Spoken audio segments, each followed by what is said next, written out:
Hello everyone, I welcome you to this fine stream. My name is CRT Head and this is more Arcanum. Last time I stopped on searching for 500 gold, but off stream I got it. Basically how I did it was I got an amulet that I haven't identified, checked it out, and it sold for like 260 coins or something. Then I also sold a ring that had some resistances, and that's pretty much it, I think. Maybe there was something else. Oh yeah, a dagger. Like right here it was. Don't I think it gave resistances as well, so it wasn't like super useful. One thing was interesting that I thought maybe since the gauntlets poison you, but also they give like 40 resistance to magic. Maybe that would be useful later on. The amulet that I have identified, it gave like it sped up your poison heal basically, so you would get rid of it quicker. So I thought maybe if you could combine them, like use the gauntlets and the amulet at the same time, but it didn't work out. It seemed to have drained my stamina, or fatigue I should say, most of all. So I don't know. I thought it would be interesting if it could work, but turned out it does not work that way.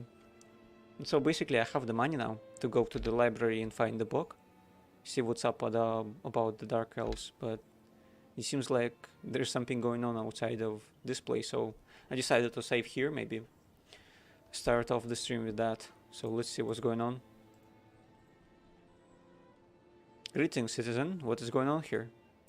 The totalitarian captain, Wheeler, has some noble orcs who are striking for the rights trapped inside this factory. Captain Wheeler? What can you tell me of him? He's the captain of the Tarantian Guard. He believes the orcs aren't fit to live, let alone have any rights. That's what all this is about. All the orcs want is the right to unionize. I am trying to keep this from deteriorating into what happened last time. What happened last time? It was a massacre. Captain Wheeler mowed the protesters down with a mechanized gun. It was horrible. I suppose that's why they chose to hold up inside the factory this time instead of protesting in the open. For Wheeler to get inside, he'd have to sacrifice some men, and that would look bad for him. This is truly distressing. Yes, it is. And what is more, I feel it is directly responsible for the situation that has arisen here today. Yeah, why is that? The orcs feel they have to do things like this to draw attention to their plight. They feel they can now affect any change through political ends, when they are seen as expendable beasts. It is all the more the pity, as Mr. Frog could be just the man we are looking for. Mr. Frog, the man you're looking for. Don Frog is the leader of the orcs. Because he has human blood, he can make a case for his rights to unionize before the council. There has never been a case to determine the rights of an half-orc under the law. If a half-orc can pass for human, they usually keep their heads down so that others won't think of them as orcs. And if they look like orcs, well, yeah, I see. So Mr. Frog appears to be human. He's unique in that his features have a distinctive orcish cast to them, but instead of making him look like the dumb brute, it actually gives him somewhat the appearance of a swarthy rogue. And I've never met a half-orc with the charisma he has, or near anyone else for that matter. So what can be done to defuse this situation? Nothing. I'm afraid it seems Mr. Frog has reached the end of his days. That's too bad, although I don't think that's the case. I suppose I will be on my way then. The doors are locked. I suppose I could open them with a spell. Let's see what happens if I do so.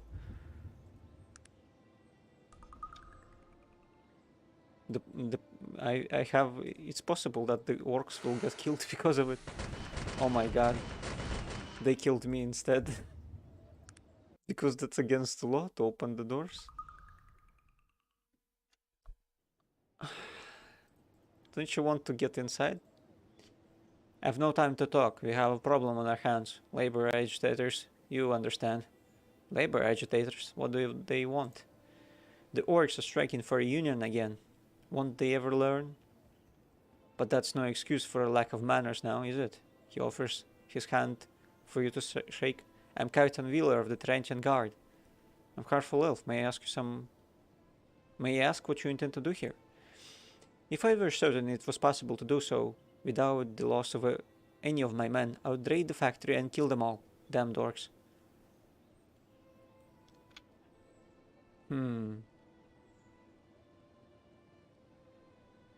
They're simply reacting to their deplorable war conditions. Oh, I see. One of those, are you? I don't have time for you or sympathizers. Perhaps you'd like to go commiserate with the Honorable Mr. Babcock. Over there, he's the one sprouting nonsense to my guards. I have already spoken with him. Well, I'm sure you two had a pleasant conversation about how the poor are so simply misunderstood. I didn't agree with his views, actually. Of course not. He's a bleeding idiot. I have no patience with those of his ilk. I can tell you that. Well, perhaps I can help here. What's the situation exactly? The orcs have taken over this factory. I'd say they won't leave until they're allowed to unionize. It's their damned leader, Don Throg, that's the real problem here. Most of the orcs know what their place is and act accordingly, but Throg gets them all riled up. He's too smart for his own good. It's the human blood that has made him this difficult, ironically. He's a half-orc. Yes, and instead of being society as his blood would allow, no need to rid society of his kind for the good of everyone. We need to read. Okay. So what can be done to end this standoff? Without endangering my men, the only thing to do is starve them out. Perhaps I can help. What do you propose? Perhaps I can convince him to surrender. It won't be easy. He's distrustful of me, as there was an incident last time these beasts rioted. We were forced to gun them down to protect the citizens of Tarant. Perhaps if we were to let them know that members of the press were out there, yes, he could speak to them when he surrenders. That might convince him. Are there any members of the press out here? Oh yeah, of course you can get them to surrender and convince them to come outside. Basically, we can end the standoff peacefully. He hands you the key. They have locked themselves in, but the owner gave us this key from the front door. Good luck.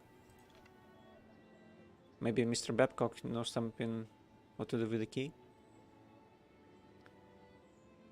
Are you certain there's nothing that can be done to help here? Sadly, I'm afraid that's the situation.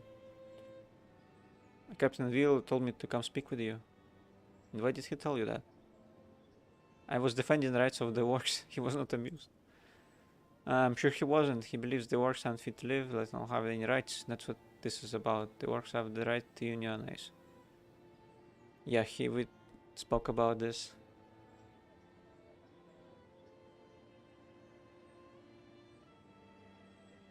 Maybe we could actually get the press here.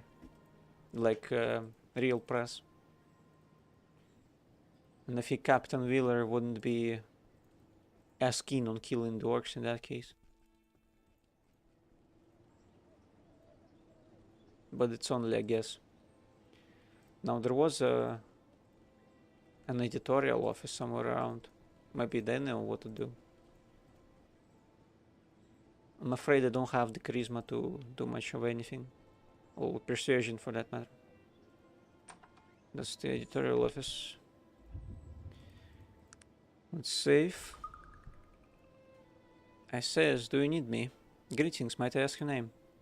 I am Mr. Wright, editor of the Tarantian, finest newspaper on all the land. Who are you? My name is Harmful Elf. What can I help you with? Doesn't seem like I can ask him to go there. Have you heard anything interesting? The Wellington Gentlemen's Club is a nice place to go for a drink in a good company, provided you enjoy the company of the richest man in town. Great, you have been most gracious. Let's go open the doors then, see what happens, maybe.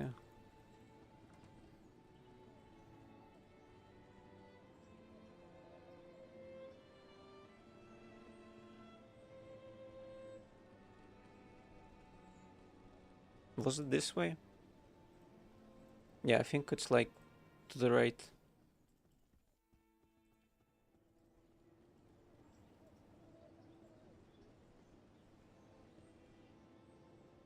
Now he's courteous. Oh, wait, I don't want you to back off. Did that an accident?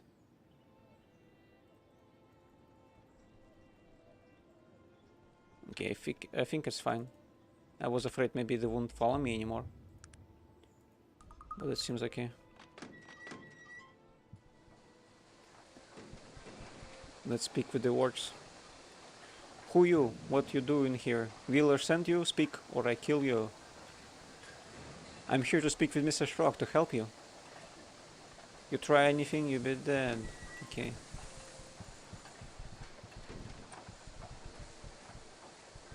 This dark, brooding figure slowly turns to face you. His brutish features somehow accentuate his noble stature, rather than detract from it as one would expect. So, they have finally sent someone to kill me, have they? No, I'm here to join your cause. What? I meant to believe that you want to throw in with the orcs. Yeah, your plight speaks to me. It speaks to you. What does it say? That we are fighting for a hopeless battle? That we will never be treated with respect? No one will voluntarily join with orcs. Why are you really here? I'm here to help you to burn Taran to the ground. What? I'm here to convince you to surrender. Surrender, deliver my fate into the hands of those narrow-minded oppressors. Not likely. Even if I were to survive the experience, which I doubt, it would do nothing to change the plight of my brothers. We must be heard. Wheeler wouldn't dare kill you in front of the crowd out there. Wheeler, of course he would. And the papers would congratulate him for removing a threat to society. They love to build up villains and heroes, regardless of what the truth may be.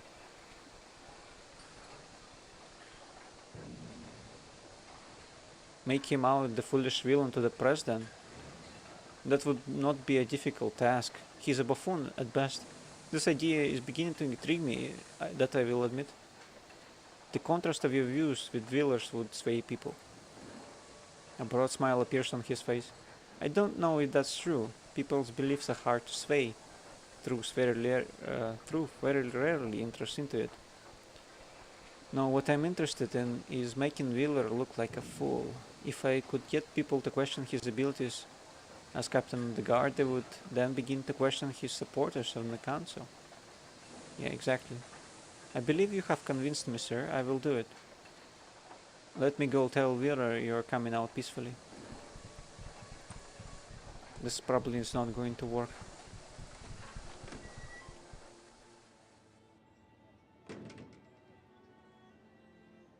Well, is he coming out? Did you convince him to surrender? Yes, he wanted me to tell you he's coming out peacefully.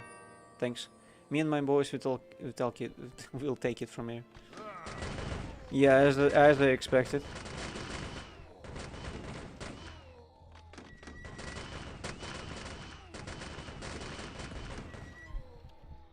I should not have done that. Let's just leave it as is. Probably nothing can be done. Unless you kill Captain Wheeler. But I don't want to do that. And you can't speak to the press.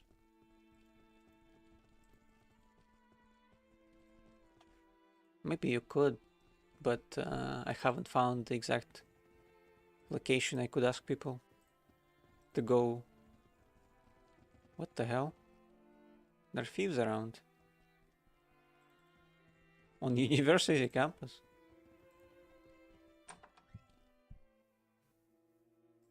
This is the library, I think.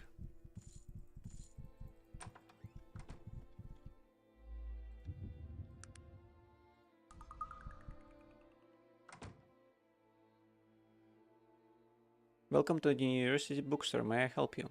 What sort of books do you sell here? Oh wait, this is not the place actually. This is the library.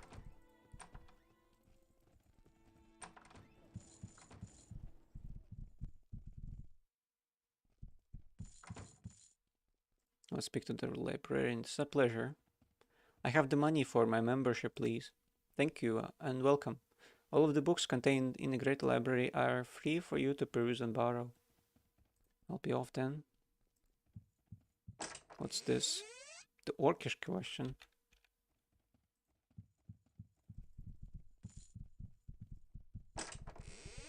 Hunters hunted the life of Ashton Fernwilter. The nature of archaeological practice. History of the Isle of Despair. That might be good. Let me see what's else in. Treatise on the causes of disease. The Journal of Henry Dovern.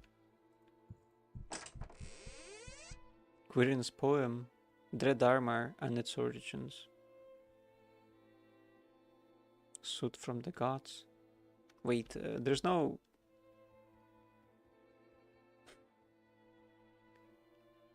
There's no Dark Elves here. Let's read about the Dread Armor. I'm actually interested in what it does. Dread Armor, what is it? It is not unfrequently that a country farmer will be tilling his fields and unearth an old shield whose leather straps are rotted away, but whose metal still shines as the day it was forged. Nor it is none other than commonplace that a city businessman might unearth a helmet with similar characteristics in the dirt of his basement's foundation. These ancient pieces of armor, all bearing the same strange insignia, are found throughout Arcanum. Over the years, due to the dark and insidious nature of their emblem, they have been given the name Dread Armor. What do we know of Dread Armor? Historians from around the world have been researching this enigmatic phenomenon for years. Logic would dictate that an intelligent man begin at the most distinctive feature, the emblem. All Dread Armor bears the symbol of an eagle with a snake's head. Extensive iconographical research had divulged little in the way of enlightenment concerning this talisman. Various cultures and subcultures over the millennia have taken both the eagle and the snake as their representative symbols. But none in recorded history have taken them together. Various rumors among circles less interested in science or more with the childishly fantastic have attributed the symbol to what is most often called the Darien Ka, or Ancient Order of the Dead.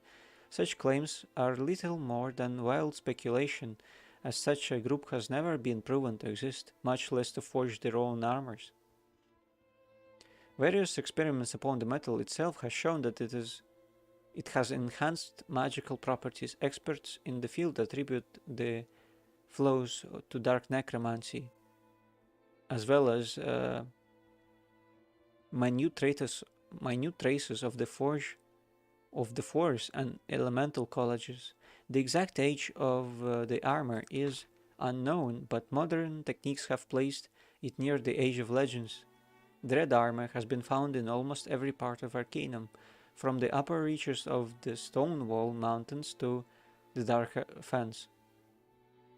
The Honorable Quentin Payne, renowned explorer from the century last, purportedly found the full set of the Dread armor on one of his forays into the Vendigrove Wastes.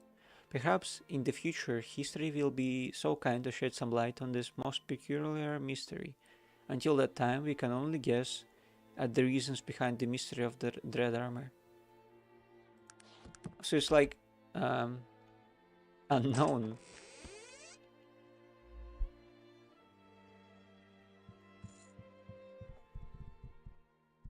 I think it is the Daryanka, probably. Oh, I guess it's not on the book stands because it's a quest item.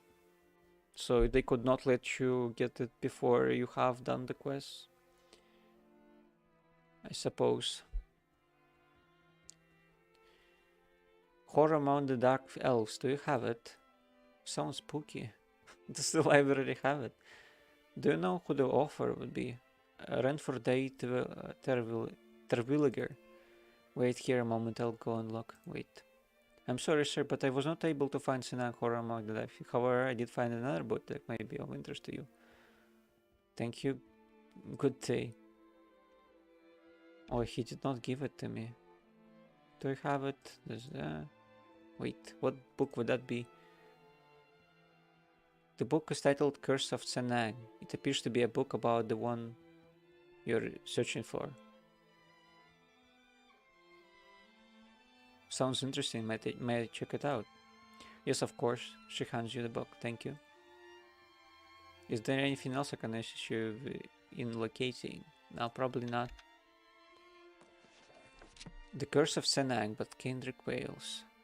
In the following pages, Kendrick Wales, will attempt to explain in the plainest words possible the mysteries surrounding Renford VIII Villager and his controversial work known as Horror Among the Dark Elves. Many of the stories I will present to you are both strange and frightening, but I give you my word as the author and a scholar that they are the truth. Decide yourself after the facts you are presented whether or not you dare to believe them. Der Villager was born in 1750. His fabled trip to the Glimmering Forest was made in 1768, his 18th year. He was indeed, as per his book, accompanied by an elven tracker named Jaren Benal. Records housed within the Tarantian Zoological Society validate this fact. Mr. Benal was never heard from nor seen again after the expedition. As for Mr. Telvirger's account of his adventures in the elven city of Quintara, or his supposed discovery of the mythical Senang, no one can be sure. Most scholars and collectors of literature assume that Mr. Telvirger's book is a work of fiction, and as such fantastical literature was all the rage at the time, I might be inclined to agree. Yet one must only look upon the events following the publication of Horror Among the Dark Elves to see that he very well may have found something deep within the Glimmering that was never ever meant to be found. There were very few copies of the book ever published. Records concerning the initial print run are scarce, but it is believed that no more than 100 were ever released to the public. 4 days after the book was shipped to Tarantian bookstores, the factory that printed it was burned to the ground.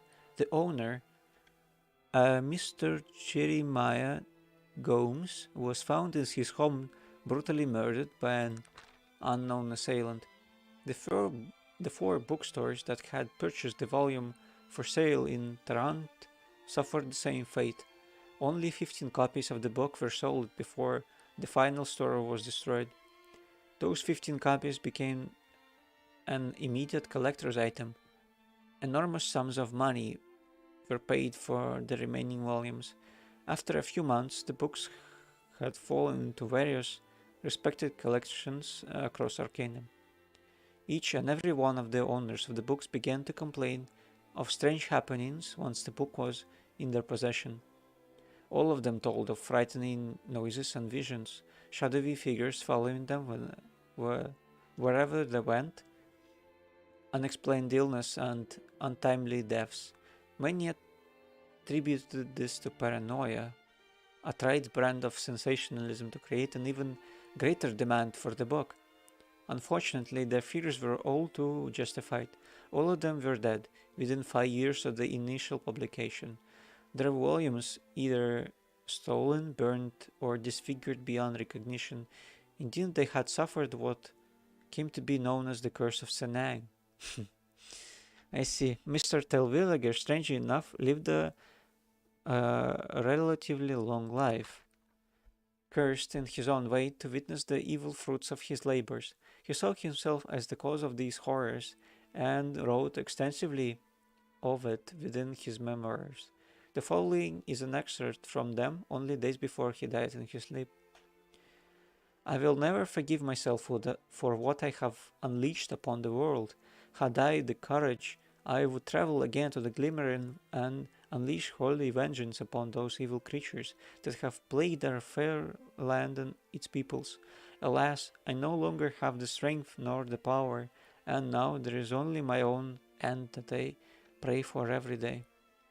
Until just a few short months ago, it was thought that there were no remaining copies of Horror Among the Dark Elves.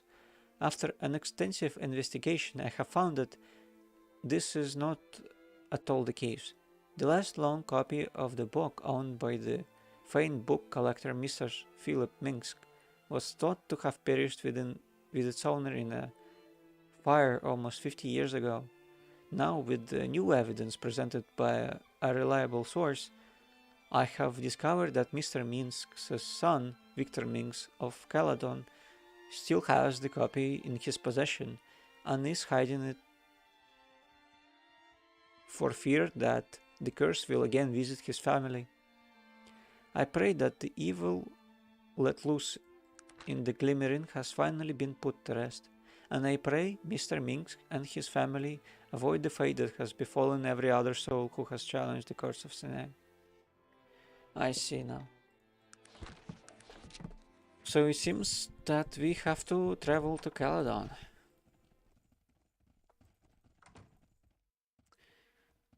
We are stopped by the thieves. Hey, what? You think you can just walk right through our section of town without paying the piper?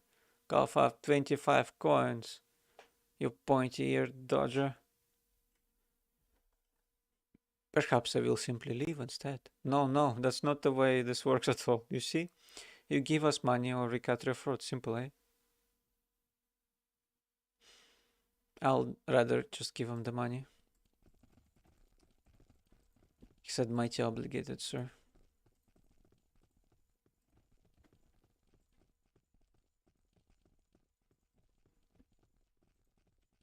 Can I even travel to Caledon? Like, do I have it on the map? What's that? It seems so. Let me see if I could teleport there.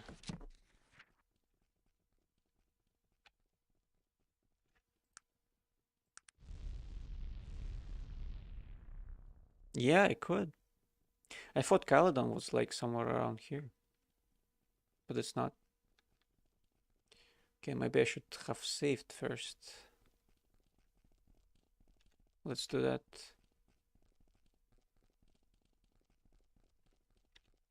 Can I cancel it? Okay, I canceled the teleportation, thankfully. Let's save. And fly.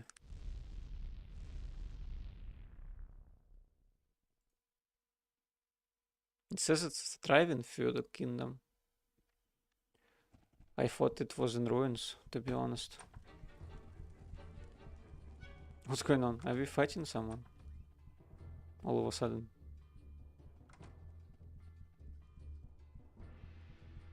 Battle music is still there.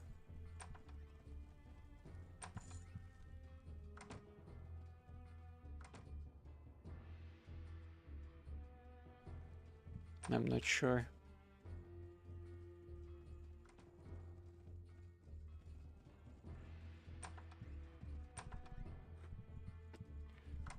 Okay.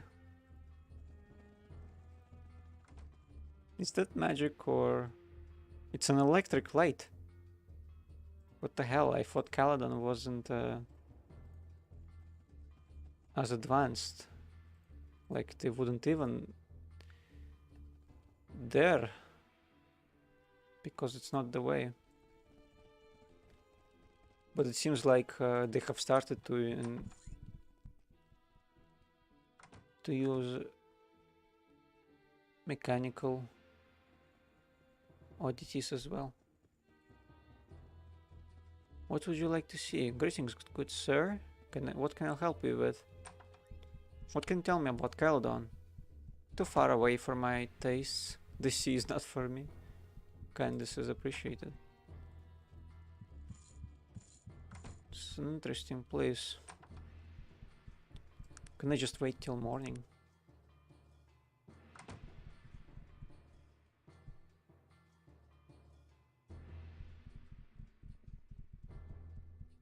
Battle music is still there.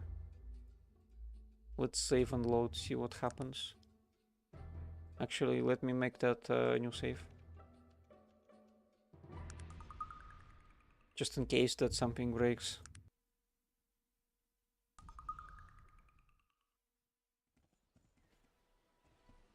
Okay, it's gone.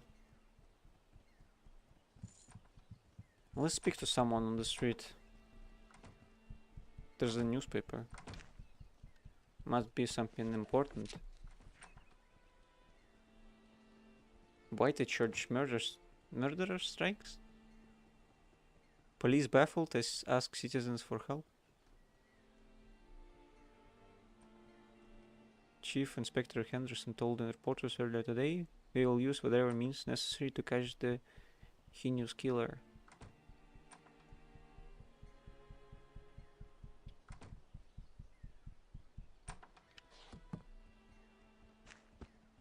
Interesting. Although it doesn't seem like I can help with that. How do you do? I cannot ask you anything. What about this person? Same thing. Might be the guard. May I ask you some questions? Anything interesting happening?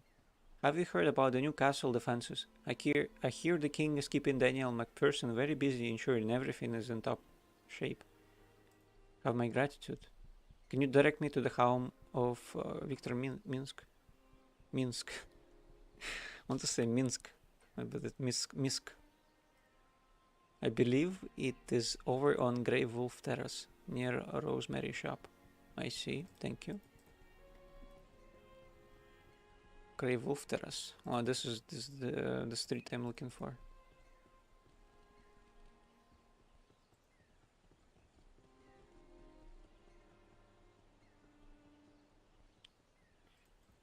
White Church. Okay, so I see that White Church is a street. Since you are a great mage, what does she sell? Alchemy ingredients. Is this like oh yeah, these are the rooms. So they have a garden at the inn. This is pretty cool. Maybe this is the house I'm looking for. Did I pick something up? I think so.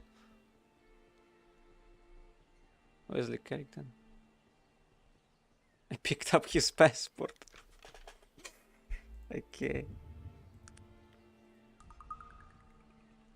Greetings, sir. Might I be of service? Yes. Might I ask who you are? Of course, sir. I am Wesley Carrington, the butler here at Misk's household. I see. Might I ask you a few questions, Wesley? Of course, sir. No questions right now. Probably could ask him about strange things that were happening. That's probably the book, I would guess, about the Dark Elves.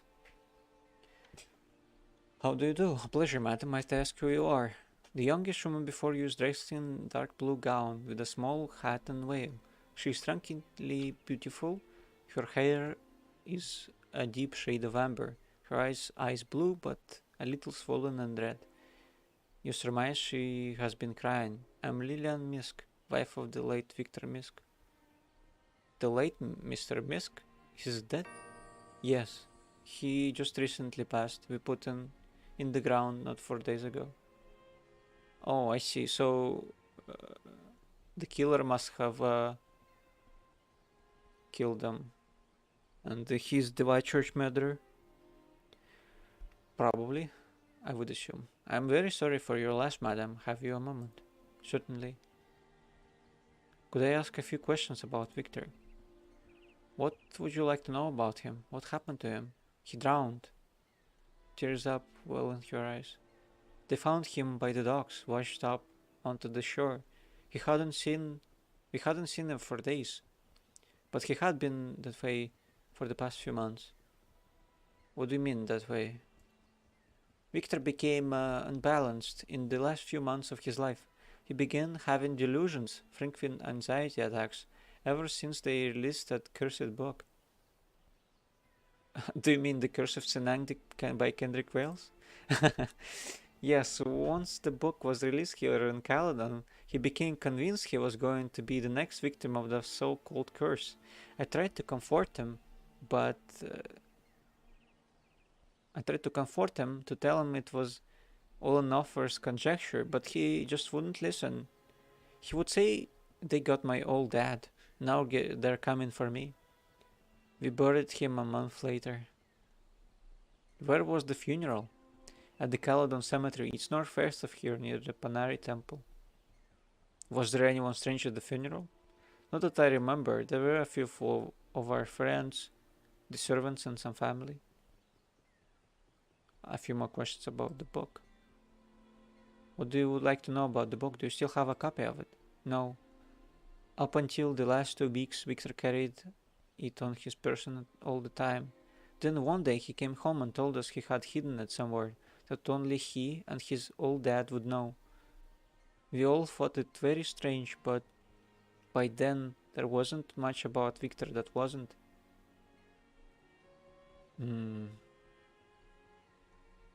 How did it get out that Victor still owned the copy? Anger in her eyes. I don't know. We had kept it a secret so long. Only Victor and I knew. And as well as some of our servants. But none of them would ever have said anything. They're like family to us. And we always treated them so well. Perhaps Mr. Wales paid one of them a hefty sum for the information. Yes, I know. And we did ask all of them, but all of them denied any complicity in the matter. I trust them all, and besides, I have no proof to the contrary. I suppose I'd be grateful if someone were to look into the matter. I'd be honored to offer my services. Any help would be appreciated. The servants are around the house. Feel free to speak with them. And a few more questions about Victor though first. What happened to his father? Victor's father, Philip Misk, was an avid collector of books. At one time he had the largest collection in all of Caledon. He died in a fire. It was deduced that he had fallen asleep in his study while smoking cigar. Something had caught fire, and he was killed in a blaze. Most of his collection was lost in the fire. But not horror among the dark elves. No, but Victor didn't find it for many years. It had been hidden in an old chest in the attic of our summer home. It seems Victor's paranoia may have been an inherited trait. Doesn't it seem strange that both died somewhat mysteriously? I don't share that view, sir. I'm not a superstitious woman. I miss my Victor more than anything, but I put no stock in such tripe.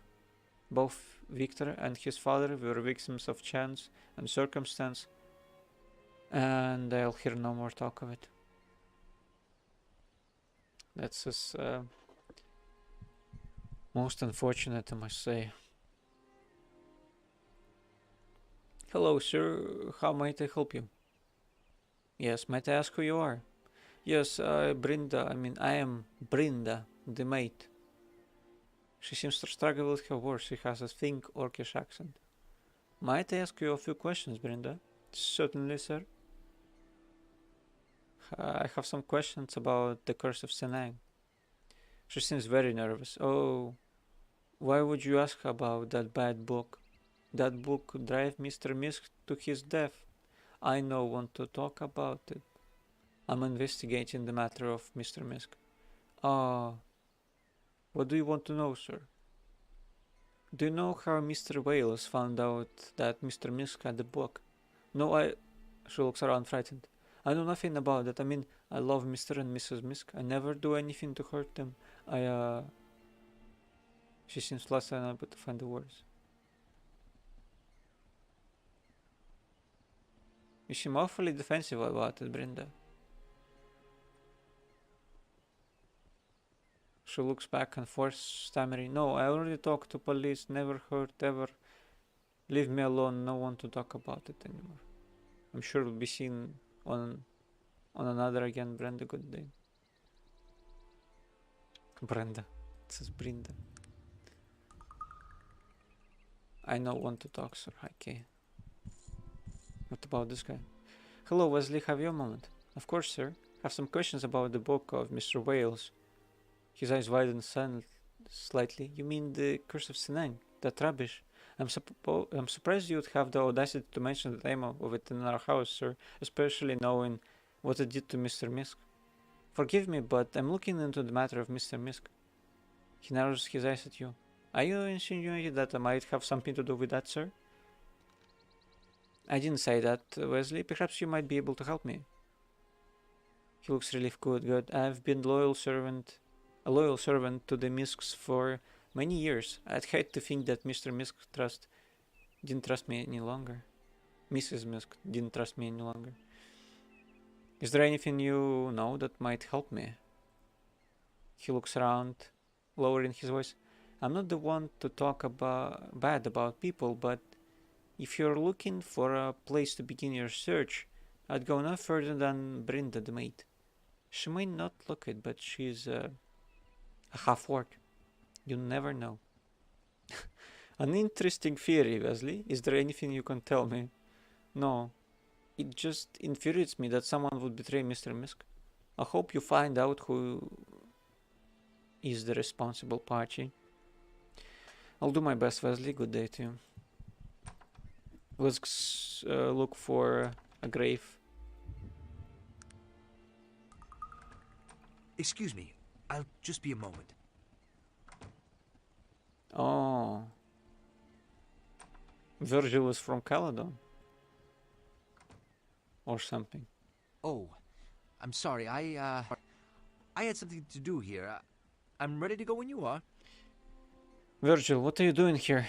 Whose grave is this? Nothing. This is someone I used to know. Many years ago. I just thought I should stop by and pay my respects. Lawrence Bromant. Was he a friend of yours? Lawrence was my friend. We grew up together. In Tarant, actually. Our families moved to Caledon when we were older. He died in an accident. Terrible accident. Well, what happened? I don't want to talk about it. Please, let's just be on our way.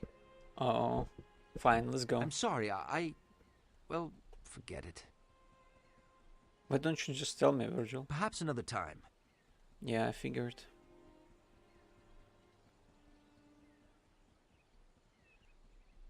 Here lies an atheist, all dressed up. No place to go. Okay.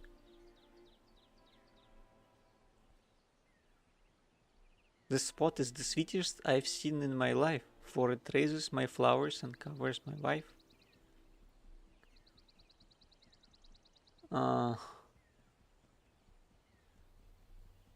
Eat, drink, and be merry, for tomorrow you may die. I think that's a reference for something, maybe a book. I know there's a movie called like that, or something close to that, so it might be a reference to a book. Oh, this is the same as in Tarant. Oh, a freshly filled grave. Hey, keep your calm, so those graves, cretin. Have you no respect for that? Maybe at night there's less guards. But it's nice to know that I could... Excuse me, I'll just be a moment. Oh damn, I didn't save. Okay, let's talk to Virgil again. Oh, perhaps another time. Might I ask you some questions, Perryman? What do you think of Caledon? Oh, surely, I've never actually been there, but I've read plenty about it. One of the last great monarchies in all of Arcanum, although I understand that they're beginning to embrace the ways of technology. Yeah, I guess so. I suppose there's no accounting for taste. Oh. And I believe that the Panari religion had this main temple there as well. Oh, that's interesting. I might actually visit. Maybe they'll tell me something about the Chosen One. What does Sockmeat think? Can I ask you some questions? What do you know about this place, Caledon? This is Caledon, nice place. If you like your city, it's nice and clean. Me, like a little dirt myself, but somewhere around here is a nice little bar called the Sobbing Onion. Oh, stories I could tell about that place. I see. I see.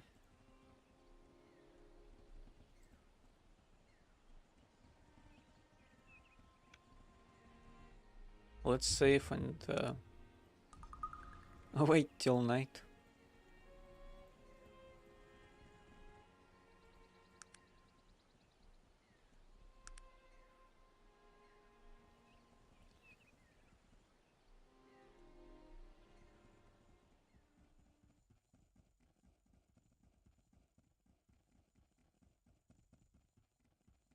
Maybe if I could hide first. Would that even work?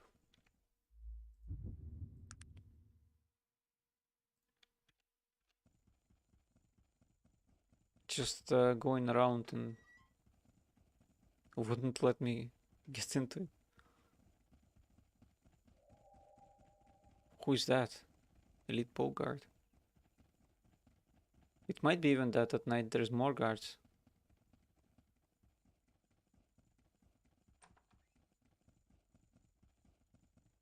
Maybe I could charm him somehow, put him to sleep. I don't actually know.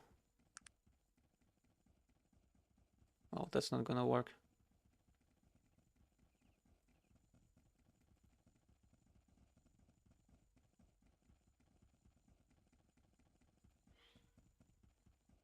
Okay, what about now? Keep your hands off those graves. Maybe somewhere here I could find at least something that could help me. Locked door. Another one. Let's unlock it.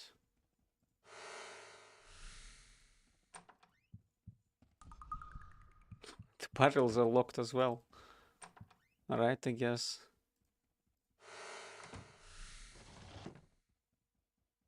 Oh, there must be a shovel. Right, in one of these. No, doesn't seem like it. Perhaps in the other house. What is it that you want of me? Nothing right now, Virgil. Just clicked on you on accident. Cannot see. Okay.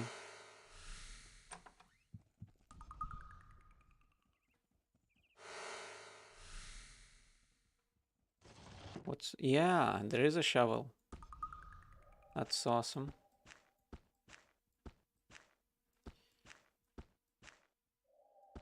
Let's try to use it now.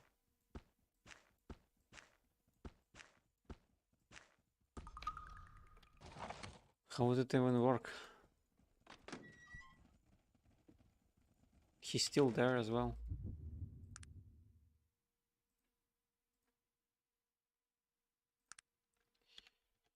Let's save, but not in this one. Just in case that I would need reputation.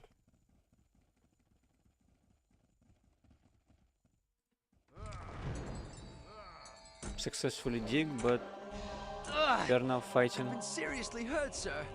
Please help me. Perryman. Okay, thankfully Perryman is not dead.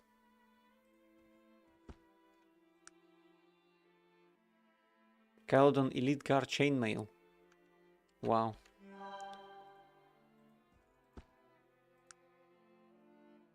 They had swords as well. Okay, thankfully everyone is alive. Dig with your hands. Dude, I have a shovel. Use it.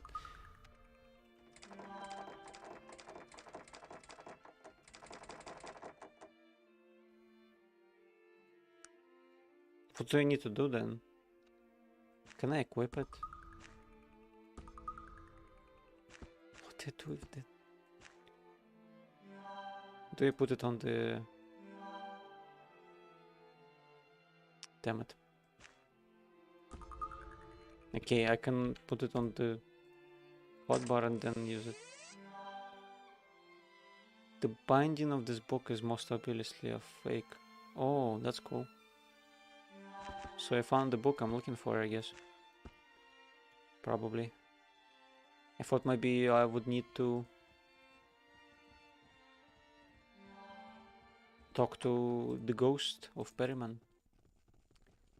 I guess not. Not Perryman. Rather of Mr. Misk.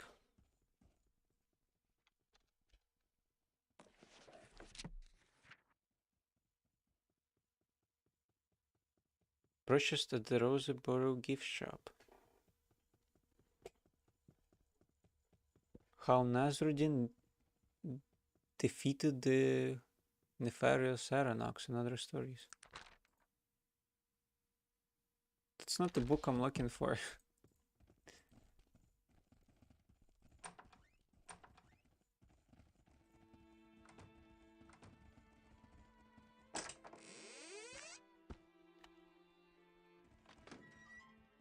I must be able to talk to this.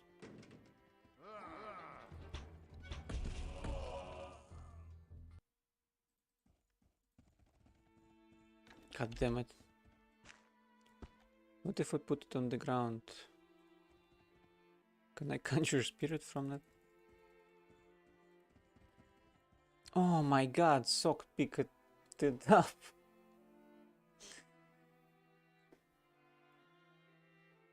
No, put it away. Let's tell him to wait. Wait. Wait. It is done. Wait. No. Put it on the ground. Try to conjure spirit. It does not work, unfortunately. Maybe if I use it on the grave? No, it does not work on the grave.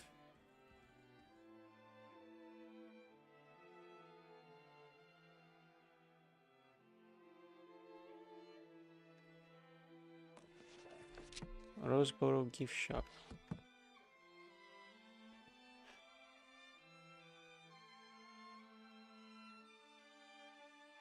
Stop waiting, let's go. What is it that I'm... Virgil, let's go. Perryman, let's go.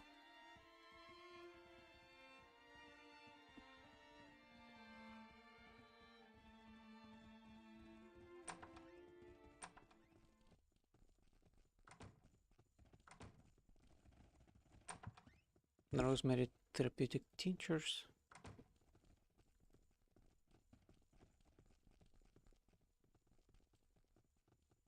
Toadstool. Enchanted panoply. What's that? Shall we bother? Damn, this is an insane plate mail. It has some nice items. And the shop looks actually pretty nice.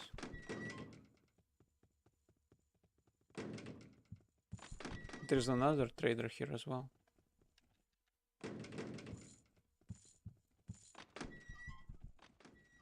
I think this game would have been like 10 times better in 3D. But this perspective does not do it any wonders. Or I mean favors. Citizens, this is no place for you, move along. What is happening here? Have you not been reading the newspapers? There is a murderer on the loose. This is where one of the grisly murders occurred. Perhaps I can help find the murderer? Huh, that's all we need. An amateur detective. You'd best be speaking with Chief Inspector Henderson if you want to pursue your fantasy any further. I'm sure he'll welcome your offer of help with his characteristic joy. Where can I find this shop? At the police station, of course. 5 Saints Avenue. Off Temple Road. I see. Let's go then.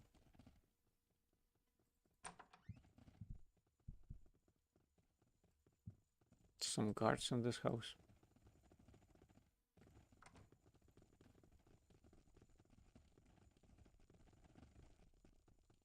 Dragon's Turnabout, Temple Road. Oh, that's the Panari Temple, I'm guessing. Looks just like the one in what was the name of the place?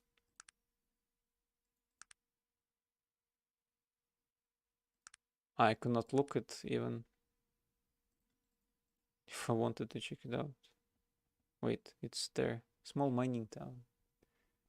Yeah, I know it's a small mining town, but what's it called? Okay.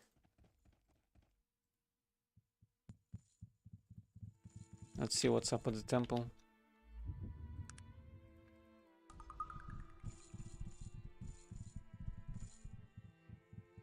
Greetings, in the name of Nazruddin, welcome to the first Panari temple here in Caledon. How might I be of service?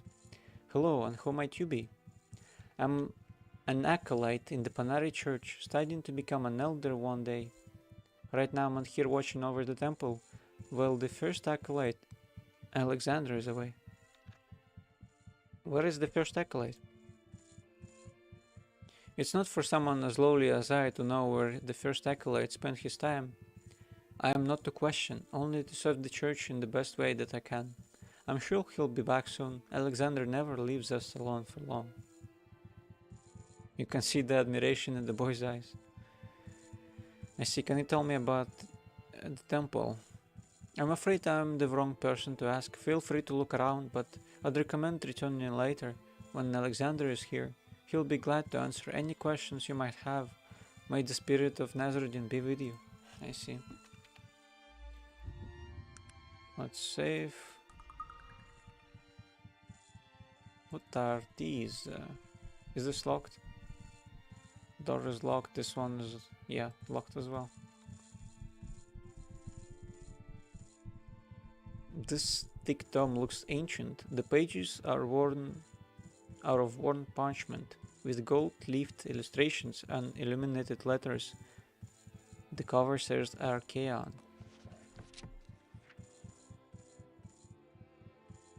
Yeah, I guess it's a story of Nazruddin.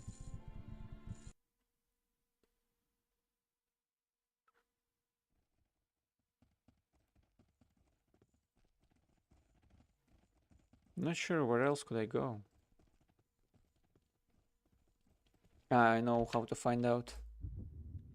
If you discover that there's one remaining copy of Horror Among the Sacrals and it resides in Caledon with Victor Misk. Yeah, I see. It wasn't with Misk. Or unless it was not him that died and buried, had died and buried. I think it's possible. What does the skull say? It's just a skull, okay.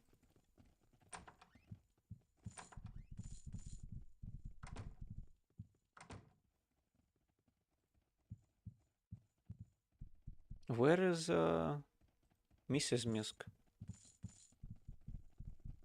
Where did she go?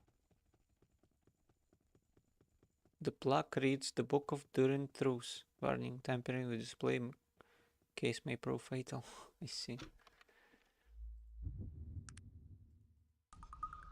Maybe I could open this door in front of me.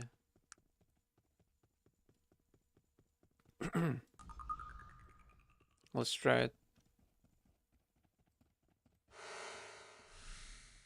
Oh, it unlocked. What about this book? Divinations and magics for the adept. That's not quite what I want, I think. I don't think that's what I want, I guess. But let's see it anyways.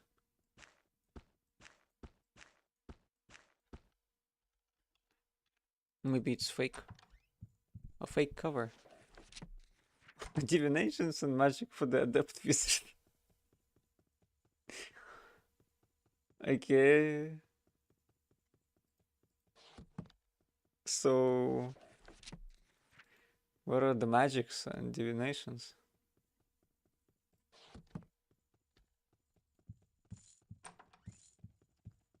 No, this is what was a bait and switch for sure. Is this a joke? I think it might be a joke. So to see the divinations and magics, you need to divine them yourself, or something like that.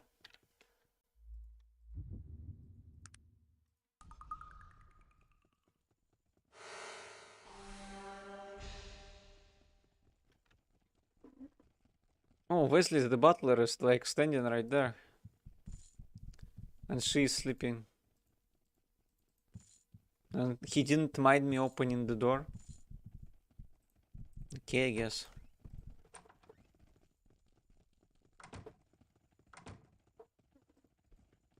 I need to find the gift shop.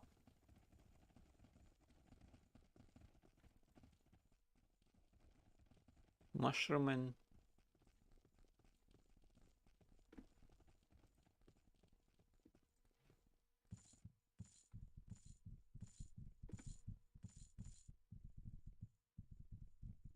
Don't suppose it would be on the dock. But you never know. It does not look like a gift shop. What's over this way? There's a wooden crate.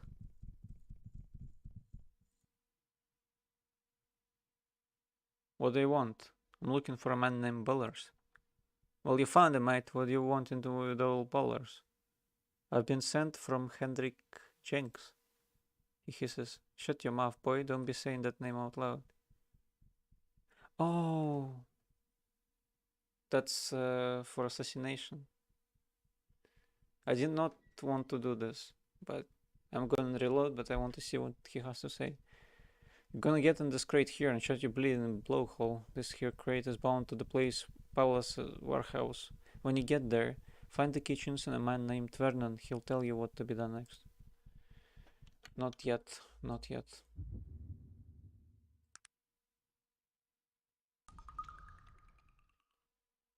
Oh.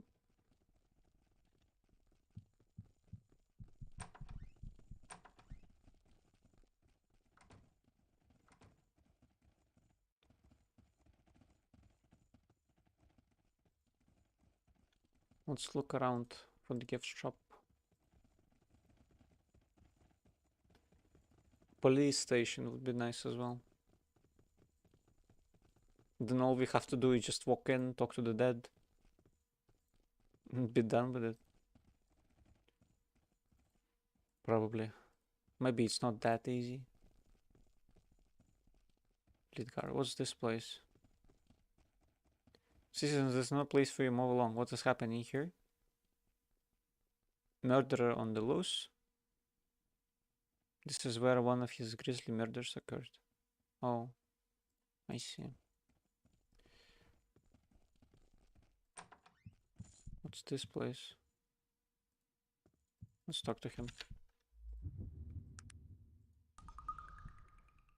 What do you want? What are you doing here? You're working for them, aren't you? Working for who?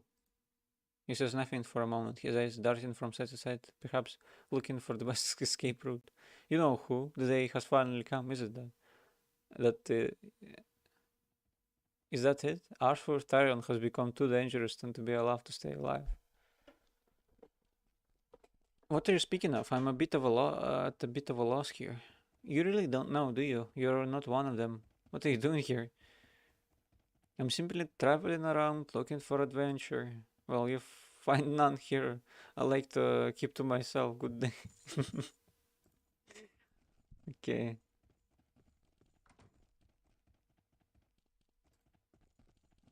What's this place? Is this another house? Oh, it's locked. This is unlocked. But nothing there.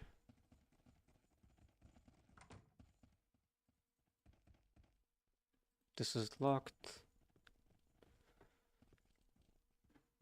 I'm not sure actually. This is either the palace or some kind of a factory. What's this? Saints Avenue. Citizen, what do you want? It's unlocked. Hey, what do you think you're doing then? Can't be mucking around here. Yeah, I guess so.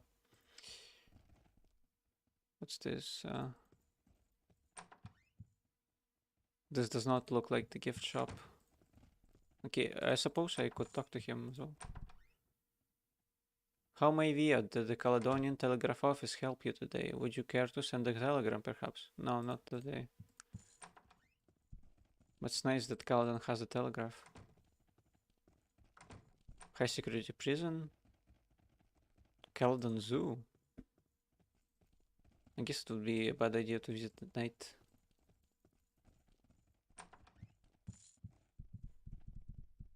Yes, pray tell, who are you? My name is Sam Longwell, and this is the Caledon branch office of the Tarantian. The Tarantian? Doesn't Caledon have its own newspaper?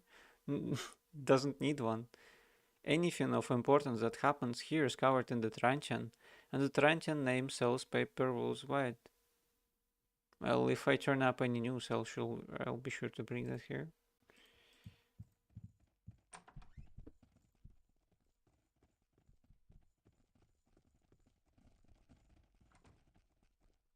Oh, that's the police headquarters, finally. I think he's interrogating someone. Gnome guard, please continue about your business. I was told to ask about the murders. He looks at you thoroughly, chewing an old half-smoked cigar. I do not have time to entertain travelers. Why should I listen to your babbling? I'm here to offer my help. Spectacular. The foreigner is gonna help us out. Well, if I have got nothing to lose here. All these imbeciles working for me can't seem to turn up anything. The first murder site was at 1 White Church Landing between Grey Wolf Terrace and Temple Road. And the second was at 21 Dragon Turnabout off Temple Road. Go look them over for clues and leave me alone. Are there any clues you know that or that are there any clues you know of that could help me out? Well, the White Church murderer, as the journalists have begun calling him, likes his prostitutes. He does. We got one back there, goes by the name Renee. She actually caught a glimpse of the degenerate while he was cutting up a friend of hers. She demanded we lock her up for protection because it spooked her so bad. You can go speak with her if you care to. I see, sounds like a capital idea.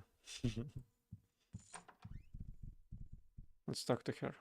Are you another constable then? What are you doing to find that terrible man? I'm not constable, ma'am. Just an interested citizen. Are you some sort of a degenerate, sir? There's a madman on the loose out there and you are interested. This is nothing to play at, good sir. I'm simply offering my help to put an end to these murders. Okay, so I'm not the prostitute here. I can tell you what I've seen. It was the most horrible vision I ever hoped to behold. The pale-skinned slight shadow of a man kneeling over Emily and the blood, it was a sight I shall never forget. Start from the beginning if you would. We were out working and Emily had forgotten something or other at her home, so waited for her outside, but she never came out. When I went outside to look for her is when I saw him. What did the man look like? You didn't see him go into the house? No, and there is really no way to enter the house that I couldn't see from where I was standing. What did the man look like? It was difficult to tell, really. All that blood, as I said, he was a slight man, possibly an elf. He didn't appear to be possessing much physical power. He must have cast some sort of magic on her, he did. Is there anything else? Please kill the bastard that got up on Emily. He deserves to suffer as she did. I'll try my best. So there's like a quest with Jack the Ripper. Or at least something like it. So this is 100% like a simulation of Britain, or at least based on Britain. based on yeah, Britain for sure.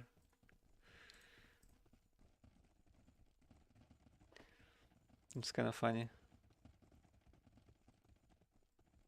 Britain is so bad they've based a game over it.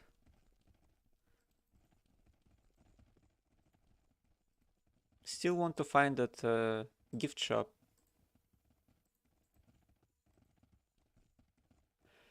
But I have no idea where it is, unfortunately.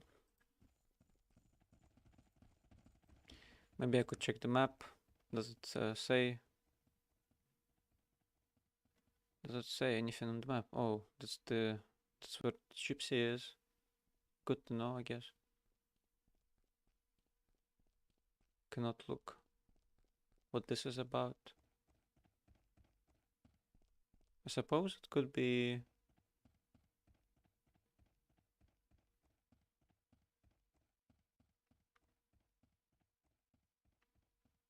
Suppose it could be this, because it's not here for sure. And maybe behind the temple.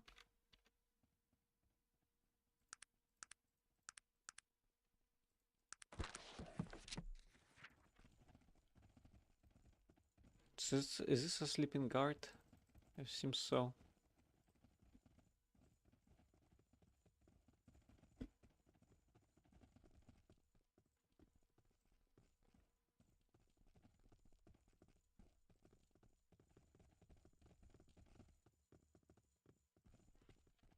Okay, let's see. White Church Landing. He'd be expecting you. That's probably Emily. And that's the way he came into the house. Let's conjure spirit and talk to her. Who would have thought necromancer would be a good inspector? Detective, I guess. The pain, it is too great. Please set me free. Who killed you? Who did this to you? Lamelak. He seemed to be fighting with himself. He wrote his name in blood on me, then wiped it off, screaming.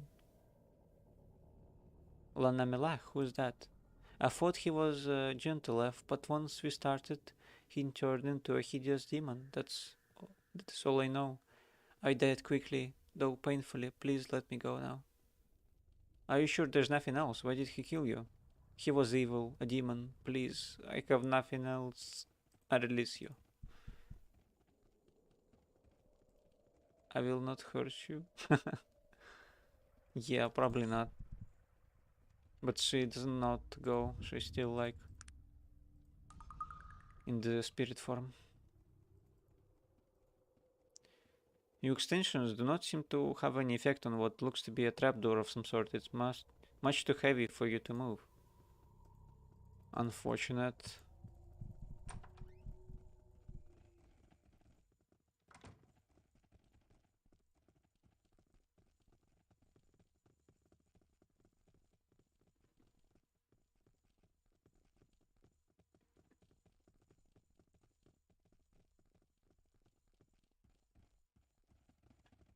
Now the moment of truth. Is this the gift shop?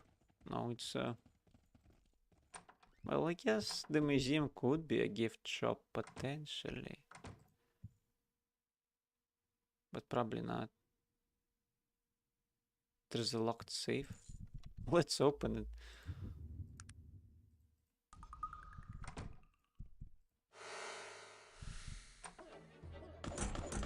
Oh my god. Some spider came out to mess me up. Oh my god, that's interesting.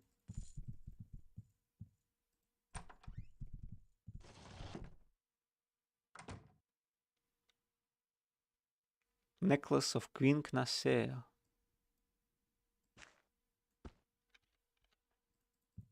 What would that be useful for? Not sure.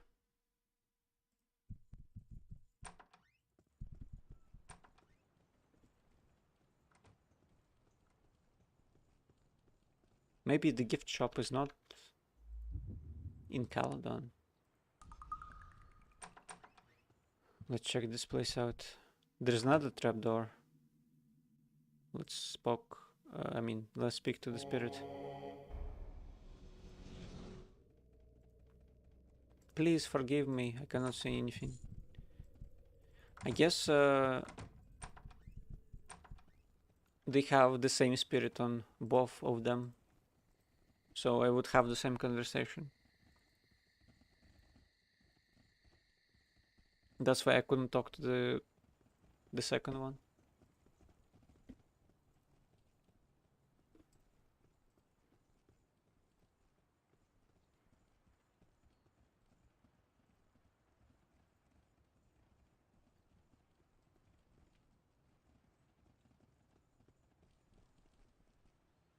Let's talk to the police. We are the police.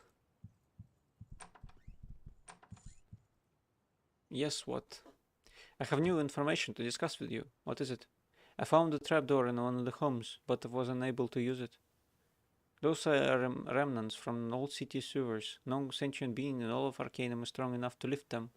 When the sewer maintenance blocks need to access them, they use some type of a machine. Besides, there's another murder to worry about now.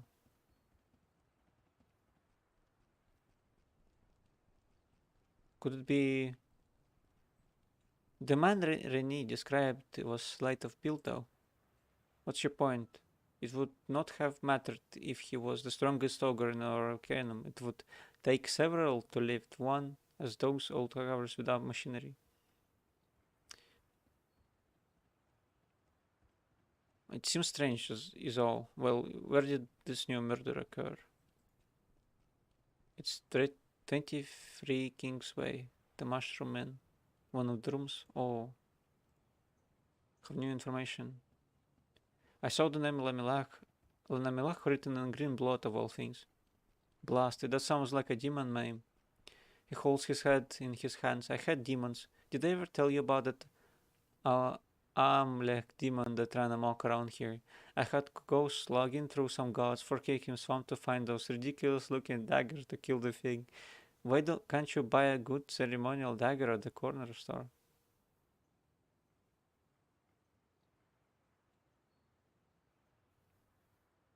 But green blood, and why would it write its own name? Who can say why a demon does what it does? Except for a demonologist, of course. You should find one to talk to. I'd send you to talk to a demonologist who helped me out, but he had a rather unfortunate run with the demon I was hunting. Demons don't like those demonologists giving away their secrets, eh? Well, anything else? You'd best be prepared to fight some heinous creature in some dark dungeon, bleeding demons.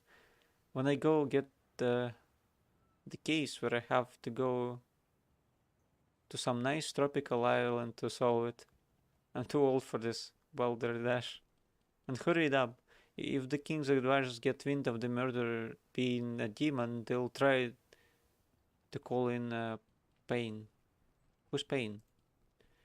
He's an overrated, overinflated, self-important being game hunter. The bloke has tracked down and killed just about everything he could think of, and everyone goes running to him at the slightest hint of trouble.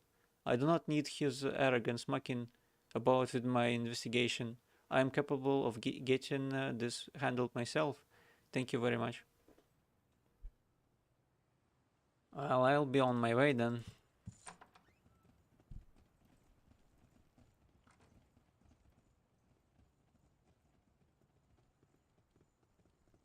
But I'm out of fatigue. Was that... Oh, because spirits were staying there and they drained my mana. And I didn't unsummon them. I see. So there's probably a way to do so.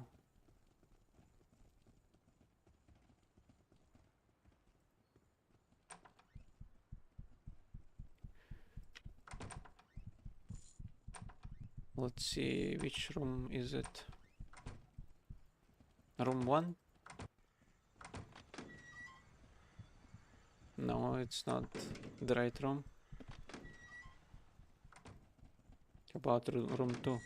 Yeah, seems to be the place of a murder. Lanamilak written in what appears to be green blood. Let's try to talk to her. I cannot. Unfortunate. And I cannot release her. Okay, doesn't matter. Doesn't seem to be a trapdoor here though.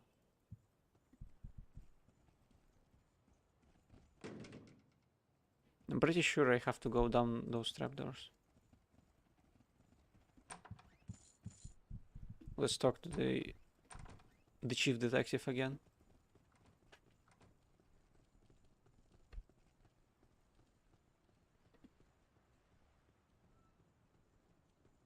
Or maybe I could just go down the sewers. Would that work?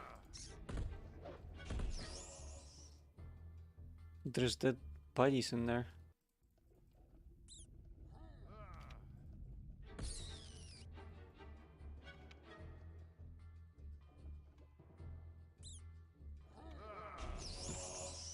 There you go.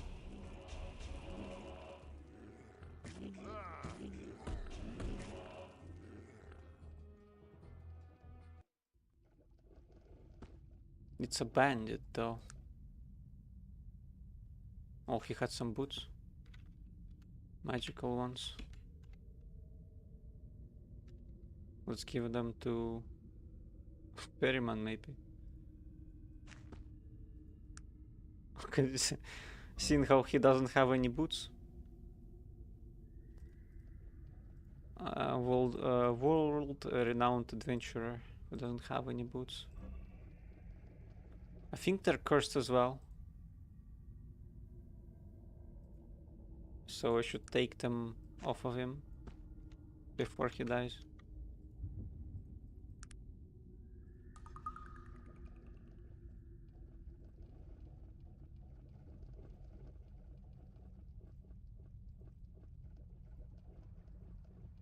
Maybe it was written in green because it's like supposed to be green sludge from the sewers.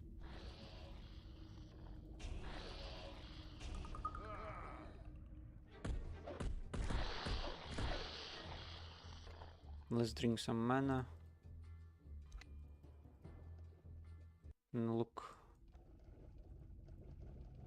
around.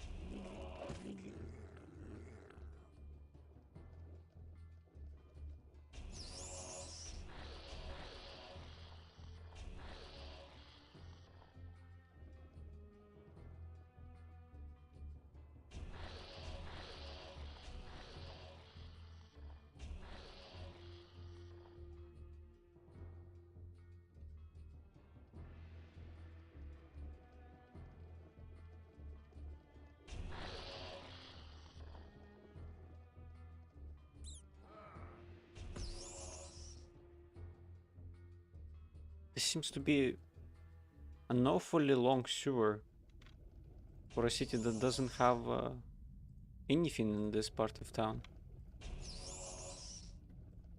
Like, where does it lead? I think it's supposed to be under the water at this point.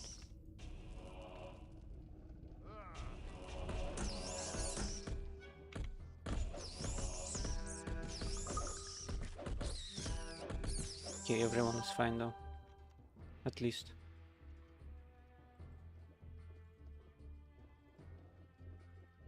There's a ladder.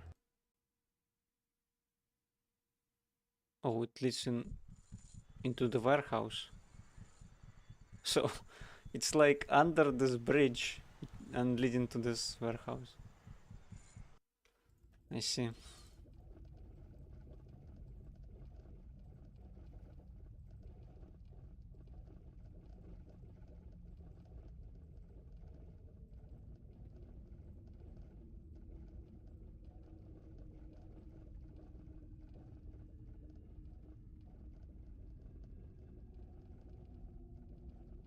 There must be something else here though. Like if that demon lives somewhere, then it definitely lives in the sewers.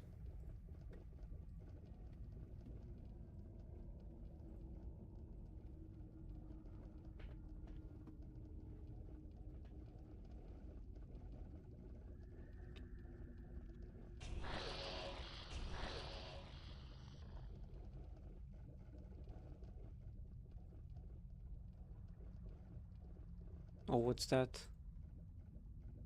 There's like a ton of skeletons. Doesn't seem like where I need to go though.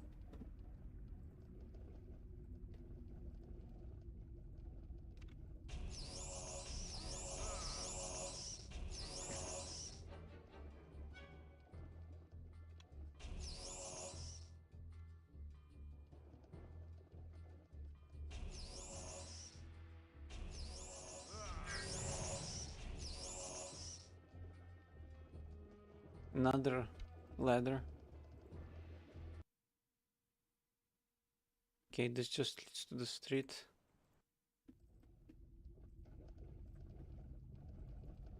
Can level up now. Let's get charisma. Maybe, maybe not. Could get persuasion instead. Next, I need 15 charisma.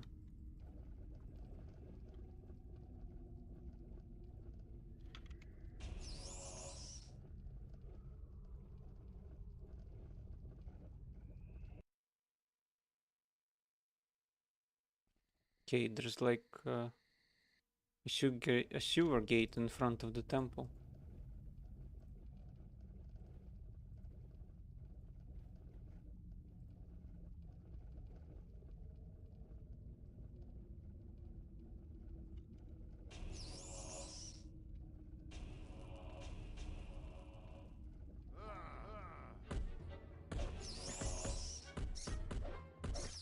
What is that? Is this a mud golem? Sewer shambler. Actually, shamblers were really tough in Baldur's Gate. Maybe it's the same kind of shambler. Maybe not. But they actually don't seem like much.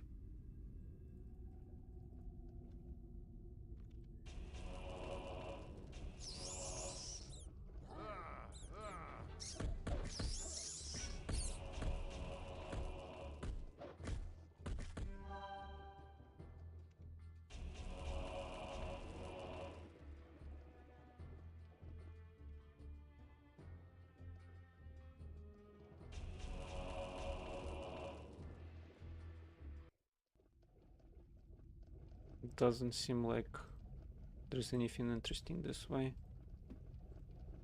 Maybe I should go to the other entrance. Pathway down the sewers.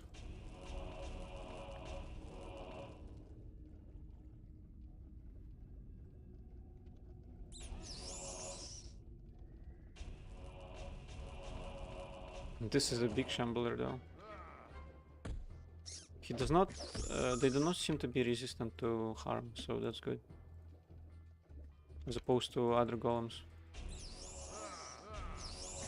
This is at least tolerable.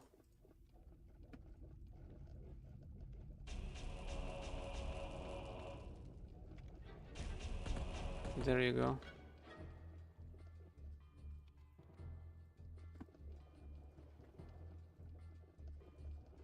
Wait. No, I messed up. I think I'm in big trouble here.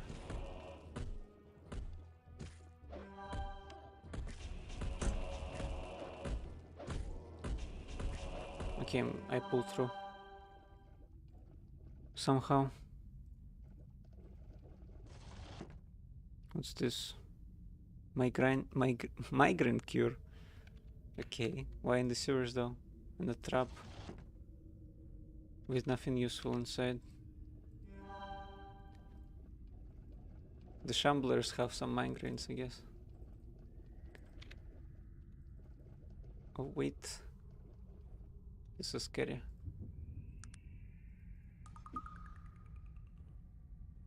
Just a bunch of skeletons, it seems. Greater Lich. They're not archers, so probably won't be dead if I fight them.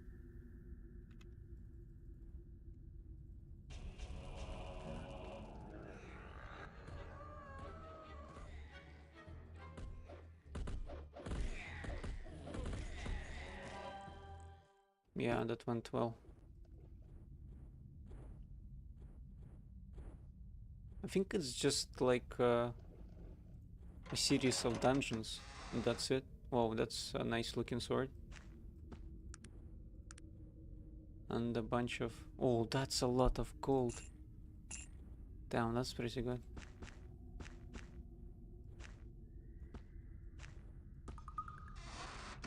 Let's give this to Sog. Would he use it? Or no? He doesn't have any space in his inventory.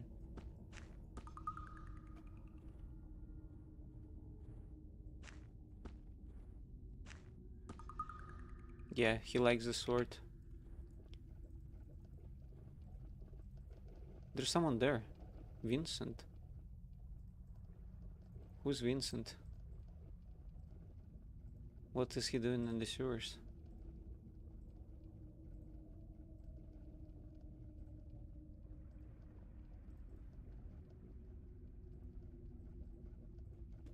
There's probably a pathway through the right here. Maybe would be a better idea to just go up and then find another sewer gate.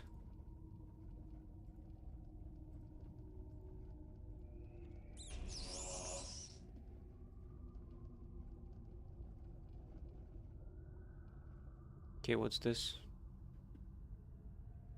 Bunch of rats bunched up and a zombie. Okay.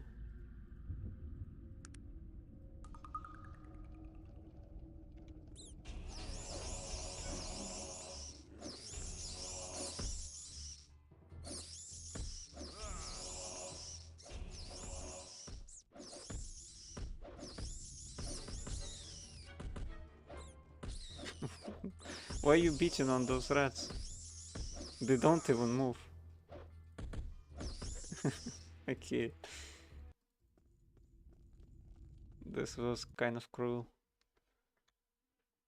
Okay, I don't think I have a... I think I was here before. Let's go through the top then. There should be another ladder somewhere.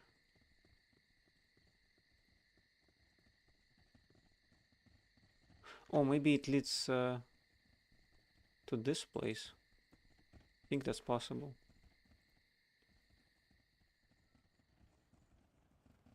It's either that or I missed a pathway, or there isn't one even.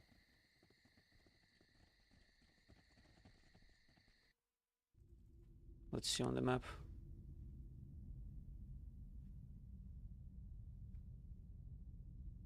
Okay, that... I think that's the room with the shamblers. Didn't lead anywhere. This just leads to a ladder. Maybe here?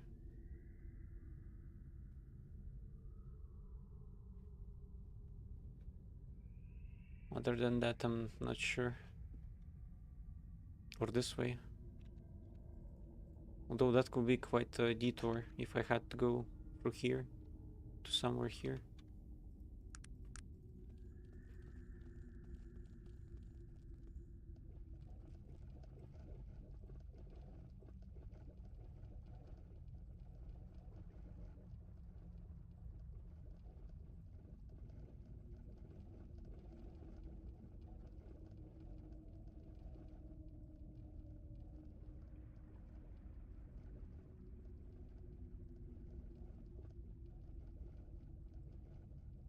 Loot at this point is like unimportant, because all you do is just cast spells. So if there's like chest or something, that doesn't mean that it would be nice to get it, unless there's like gold or something. Gold is useful. This just seems like a dead end, but that might not be the case. Probably it is.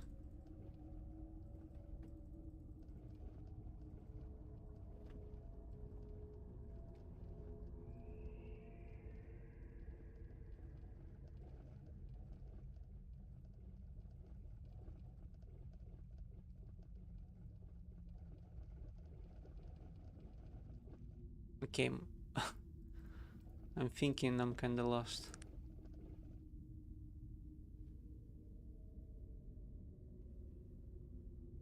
I can see there's something there, but I have no idea how to get there.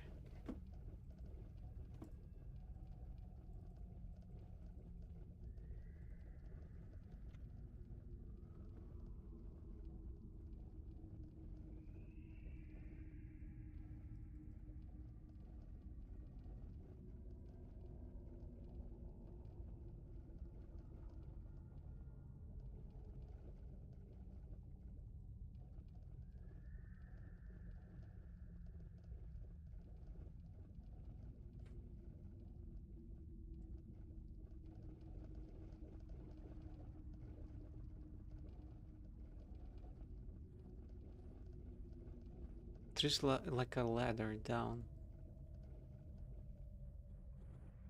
I'm pretty sure it's that little house that the guards are standing in front of.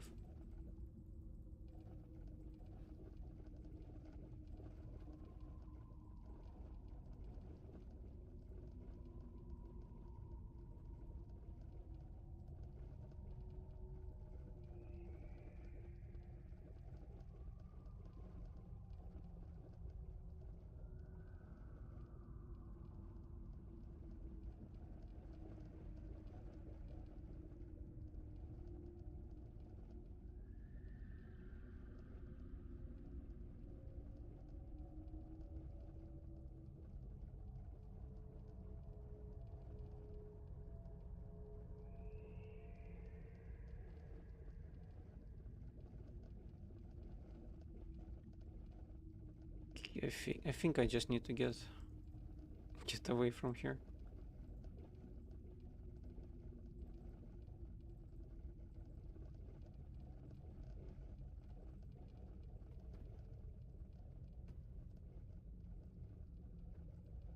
Maybe speak to the king of Caledon. But I wanted to solve this mystery.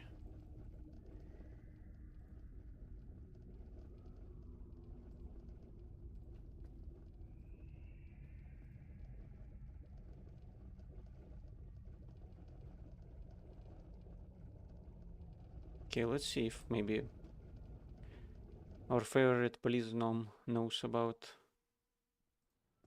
something about what we saw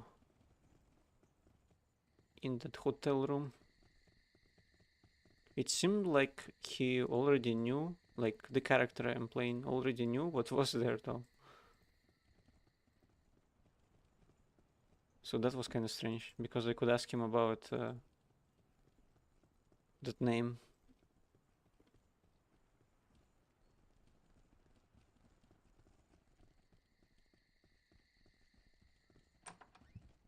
Let's see now. What is it? I have new information to discuss with you. What is it? I must go. No new information. Unless Renee knows something. No, I can't ask you anything either. Not sure what to do now.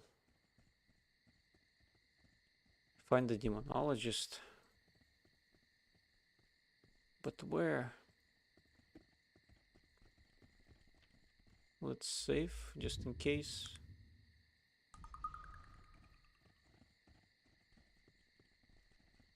Maybe I just wait till morning, then ask.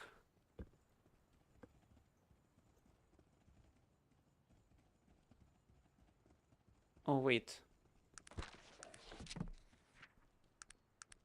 There is that one place. What was it called? Great book, I love it. No, not this one. Oh, wait, this one. Roseboro Gift Shop. What is this place? I need to find it.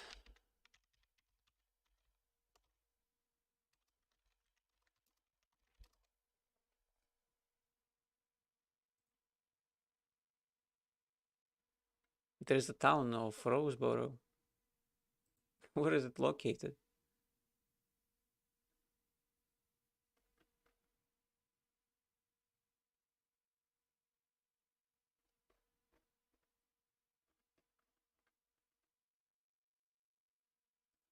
Okay, let's look up locations instead.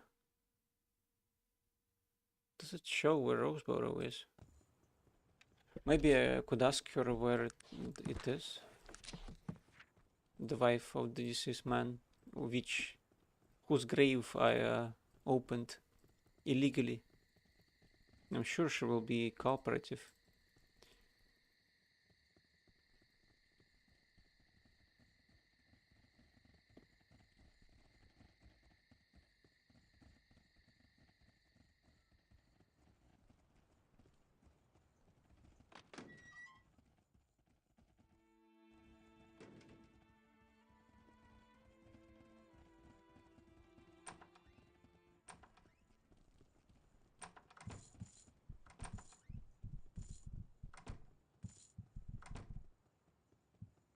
Wait, could wait in her house, I guess.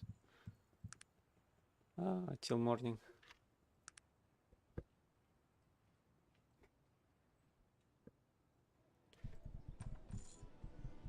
Hello, Mrs. Musk. Have you a moment? What do you know about Roseboro or its gift shop? Roseboro? I've only been there once. Victor and I traveled there once to visit the grave of his father. I've never been there since. Small town, rather boring. I'll show you where it is. Yeah, thanks you. Thank you, madam. That's what I needed. Let's use teleportation. Oh, there it is. Small little town.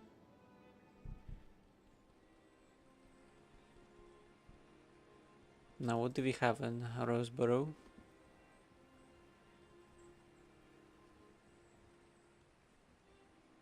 A mandatory castle. That's nice. It's probably cursed as well, with skeletons and such. Oh, I could dig a bunch of graves, not just one. Okay, let's wait till the person here passes. Music is kinda nice though. I wish more of the game was like this, but it's mostly just I don't know. I think you don't spend much time anywhere else except Tarant and maybe a bunch of dungeons, so it's kind of unfortunate, I think.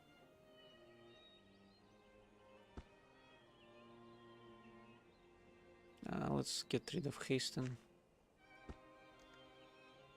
Continue our grave robbing. Yeah, that's nice. Skull and a pocket watch. I'll take that. Another grave. Ovin Moore. Gone away, Ovin more than he could pay. Ah, okay, I see. It's a pun on the name. He had 100 gold with him. So he could pay you something, I guess.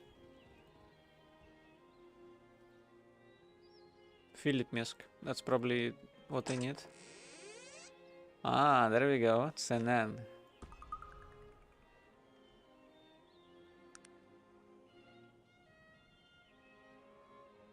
Let's read it.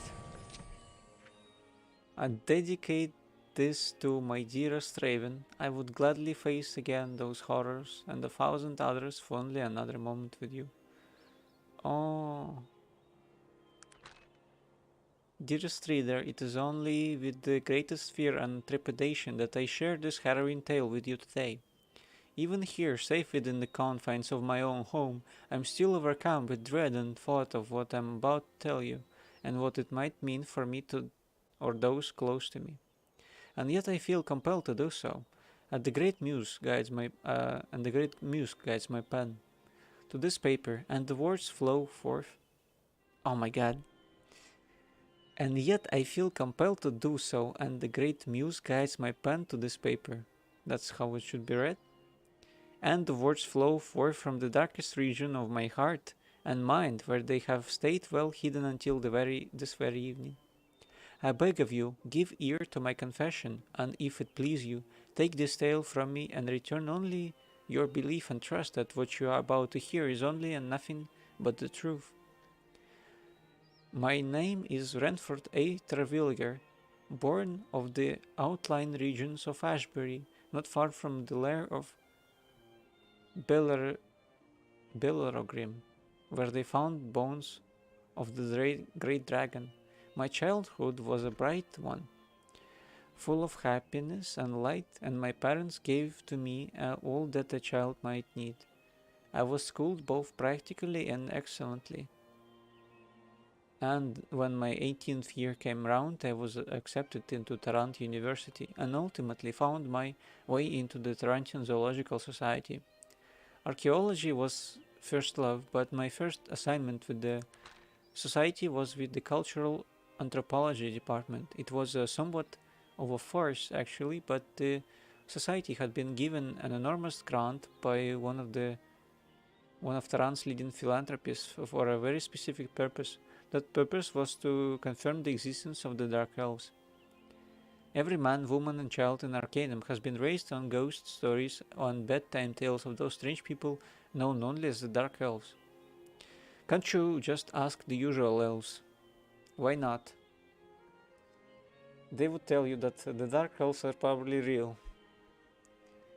Maybe the humans are too arrogant to believe that. Okay, so continuing the reading. To the anthropologists, they are the proverbial oasis in the desert. Proof of their existence has always literally disappeared into the air. No man had ever set eyes upon them, and not one shred of physical evidence had ever been found to establish that they were real. Myths and legends were plentiful, but for the itinerant scientist, these mean less than nothing. What was needed was undeniable evidence, and I set out on this adventure with determination and confidence in my ability to bring forth just that. Had I known what lay ahead, I would have forsworn both anthropology and philanthropy and returned to work as a day laborer in the Ashbury shipyards. Better the back-breaking work than the nightmares I face every night. Before leaving Tarrant, I employed the services of a certain Janan Bilal, an elven tracker who was recommended to me by the noble Mr. Quentin Payne, a famed explorer and gentleman in every sense of the word. Jaran Bilal has been born in the Glimmering Forest, and it was said there wasn't a more knowledgeable man about the deep elven groves this side of the Stonewall Mountains. His fees were a little less than reasonable, but I had been given enormous liberty in spending the allowed funds, and it was my honest opinion that Mr. Benal was crucial to the success of the mission.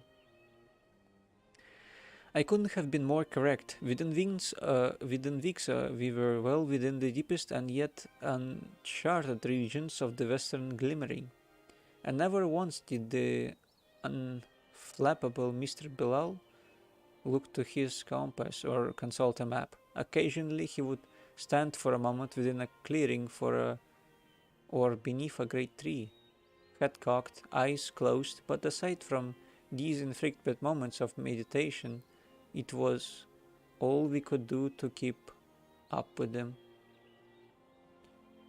Upon the 22nd, 42nd day of our journey, we came to a great meadow, seemingly alive with the multitude of birds and butterflies that flew above it.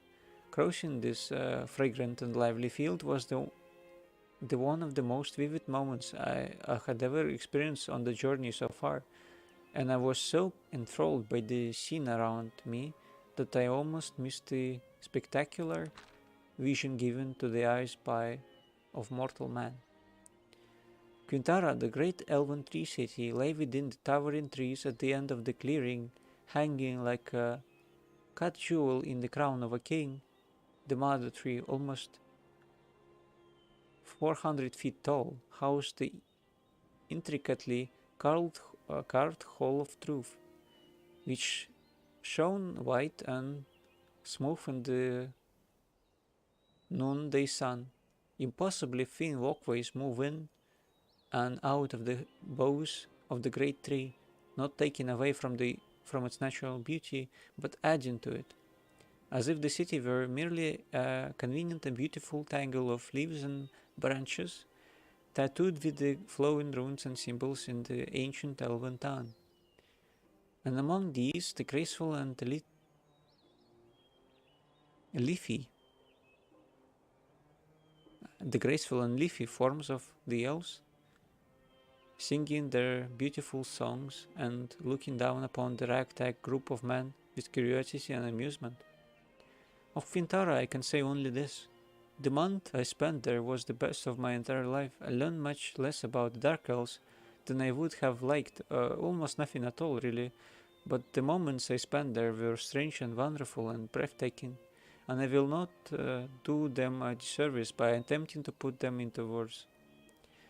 Suffice it to say that I learned there as a young man that often takes others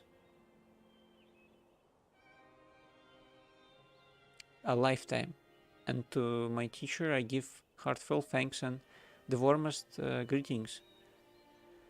There is not a day that goes by that I don't think of you, so that's probably Raven. We left the trees of Quintara with little more than faint whispers about the Dark Elves and where they might be found.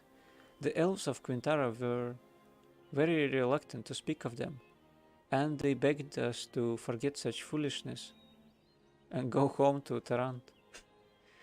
I, of course, would hear no such talk, and we traveled on north this time, and Mr. Benal believed he had uncovered a clue as to their whereabouts during his investigations while in Quintara. So I might have been wrong. I think that even the usual elves think of dark elves as a superstition.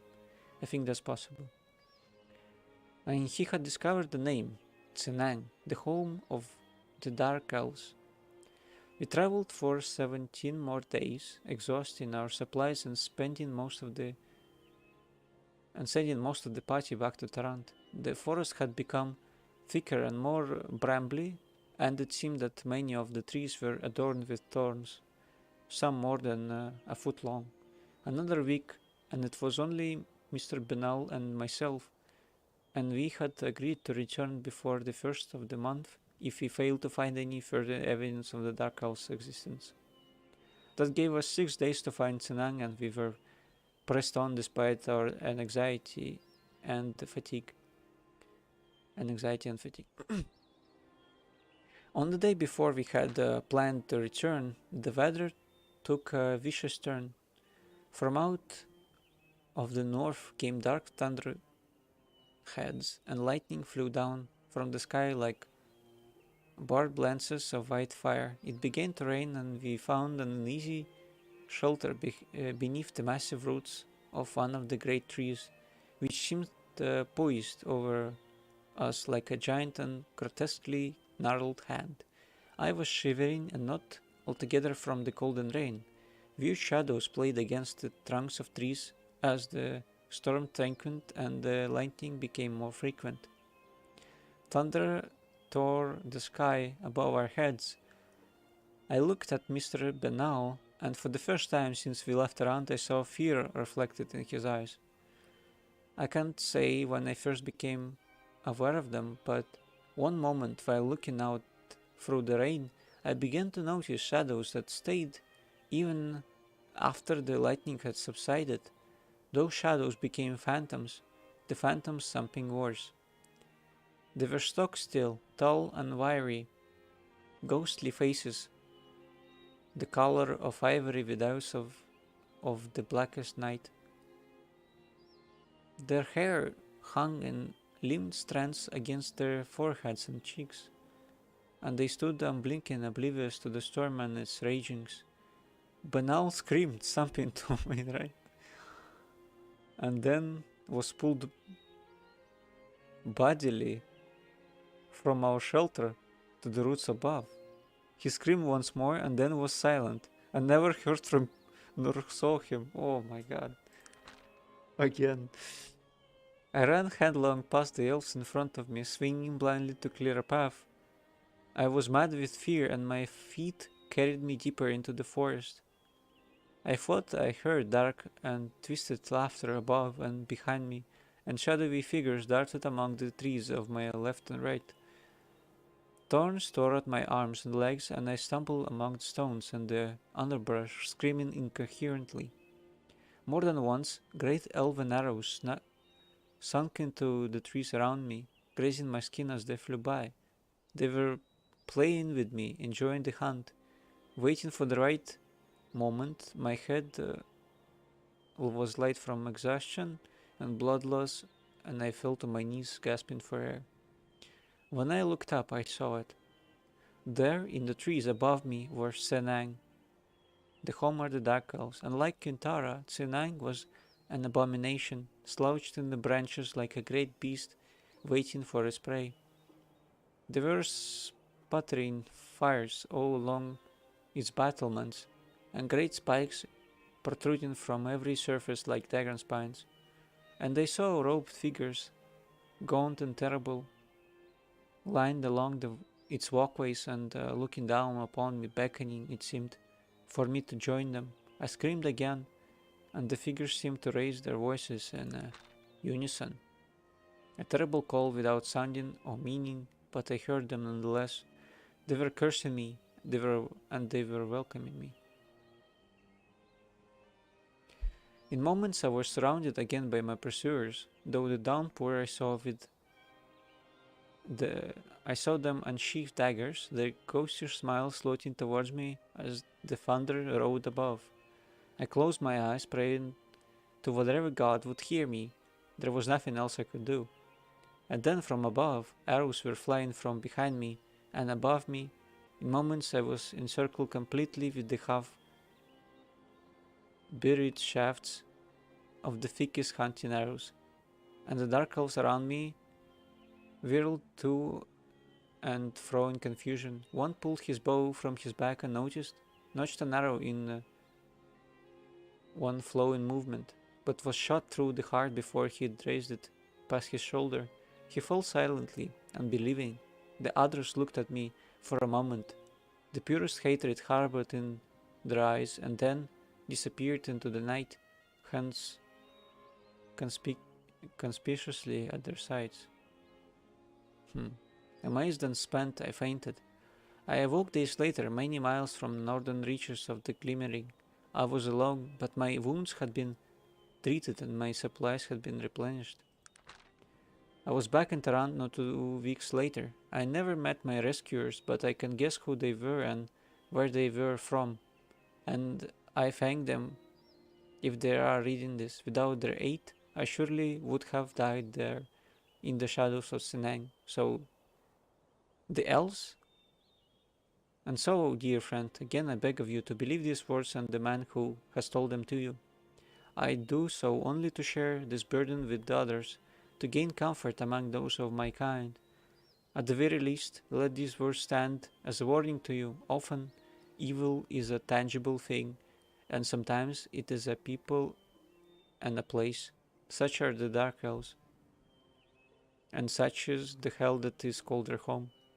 I have never returned to the Glimmering Forest, and I pray that I never do so. Some things are better left alone. I see. I think it was the elves that saved them, probably. Must be right. Let's go pay them a visit. Or should I do that on the next stream? I suppose I could just teleport there. Talk to Raven, maybe. And then end the stream.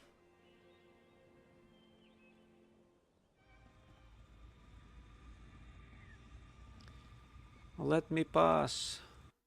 Good day. Good day indeed.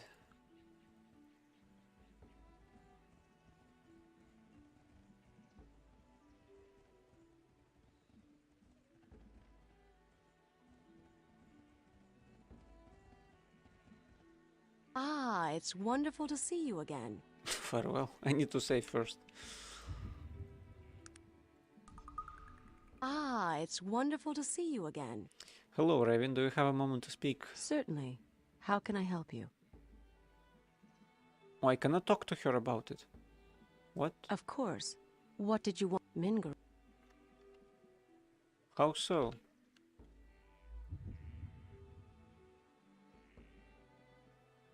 Ah, I've discovered the location on my own. I think maybe it would be better to talk to Raven first. Get some help from the elves, maybe. Let's see where it is. Could I teleport? There it is, Senang.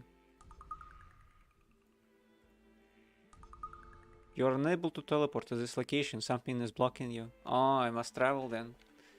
I see. Seems like they wanted me to go there by foot. Unless it's something to do with elves. That they would block this. Although I think I could teleport anywhere if I wanted from this place. Let's save it and see if that's true.